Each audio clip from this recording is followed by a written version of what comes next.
അതെ, ചുമ്മാ ഇരിക്കുമ്പോൾ മലയറാൻ പോയിട്ടുണ്ടോ? ട്രക്കിംഗ് ആണ് ഉദ്ദേശിച്ചത്. ഈ ട്രക്കിംഗ് ചെയ്യുമ്പോൾ പലതരത്തിലുള്ള ആൾക്കാരെ കാണാം. അതായത് ഇതുപോലെ ആദ്യമേ തന്നെ കയറി വന്നിട്ട് റെസ്റ്റ് എടുത്ത് മറ്റുള്ളവരുടെ ബുദ്ധിമുട്ടും കഷ്ടപ്പാടൊക്കെ കണ്ട് ആസ്വദിക്കുന്ന ഒരു വർഗ്ഗം ആൾക്കാരുണ്ട്. ഇനി ചിലരുണ്ട് കൈയും കാലും പറ്റിയെന്നുണ്ടെങ്കിൽ ഉരുണ്ട് വരെ മല കയറാൻ ശ്രമിക്കുന്നവർ. ഇവരൊക്കെ മേളിൽ എത്തിപ്പെടുമോ, എപ്പോൾ എത്തിപ്പെടും എന്നൊക്കെ കണ്ട് തന്നെ അറിയേണ്ടി വരും. ഇനി വേറൊരു കൂട്ടം ആൾക്കാരുണ്ട് കേട്ടോ. ഇതിനപ്പുറം ചാടിക്കിടന്നവനാണ് ഈ കെ ജോസഫ് എന്ന് പക്ക പറഞ്ഞ് കൈയൊക്കെ വീശി കാണിച്ചപ്പോൾ അതൊക്കെ എഴഞ്ഞഴഞ്ഞ് മല കയറുന്നവർ. ഇനി മറ്റു ചിലരുണ്ട് ഷോവീരന്മാർ. ഇതൊക്കെ വെറും നിസ്സാരം, ഇപ്പം ശരിയാക്കി തരാം എന്ന് പറഞ്ഞ് ഓടിച്ചാടി മല കയറുന്നവരുണ്ട്. ഈ ഉത്സാഹം എത്ര നേരം കാണുമെന്ന് കണ്ടു തന്നെ അറിയണം. മാത്രമല്ല പിറ്റേ ദിവസം കാലിൻ്റെ അവസ്ഥയും തിരുമ്മിക്കൊടുക്കാൻ ആളെയും റെഡിയാക്കി നിർത്തുന്നതായിരിക്കും നല്ലത്. വേറെ ചില ആൾക്കാരുണ്ട്, ഇവർക്കൊക്കെ ഇത് എന്തിൻ്റെ കേടാണ്, ഇതൊക്കെ ഇവിടെ താഴെ നിന്നും വല്ലതും കണ്ടാൽ പോരെ എന്ന് പറയുന്നവർ.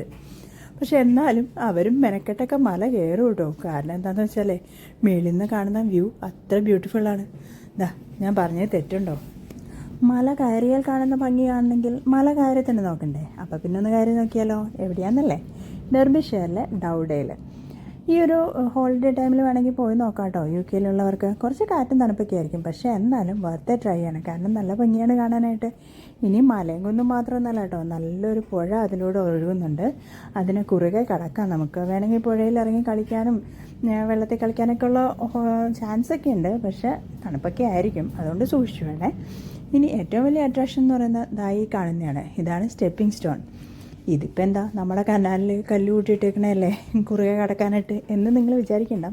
സംഭവം അതൊക്കെ തന്നെയാണ്. പക്ഷെ എന്നാലും അതിവിടുത്തെ ഒരു ടൂറിസ്റ്റ് അട്രാക്ഷനാണ്. പക്ഷെ കാണാൻ രസമാണ് കേട്ടോ. സ്ഥലമൊക്കെ നല്ല ഭംഗിയാണ് കാണാനായിട്ട്. ഇനി മലയും കുന്നും കയറാൻ താല്പര്യമുള്ളവർക്കാണെന്നുണ്ടെങ്കിൽ ചുമ്മാ ചാടി കയറാനായിട്ട് പല വിധത്തിലും തരത്തിലും പൊക്കത്തിലും ഒക്കെ ഉള്ള മലകളുണ്ട്. ഇനി ഒരു ദിവസം ഒരു പിക്നിക്കൊക്കെ ആയിട്ട് വന്നിട്ട് വേണമെങ്കിൽ കൂടുകയും ചെയ്യാം. നല്ല കുറേ ഫോട്ടോസൊക്കെ എടുത്ത് സൂക്ഷിക്കാൻ പറ്റിയ വ്യൂ ഉണ്ട്.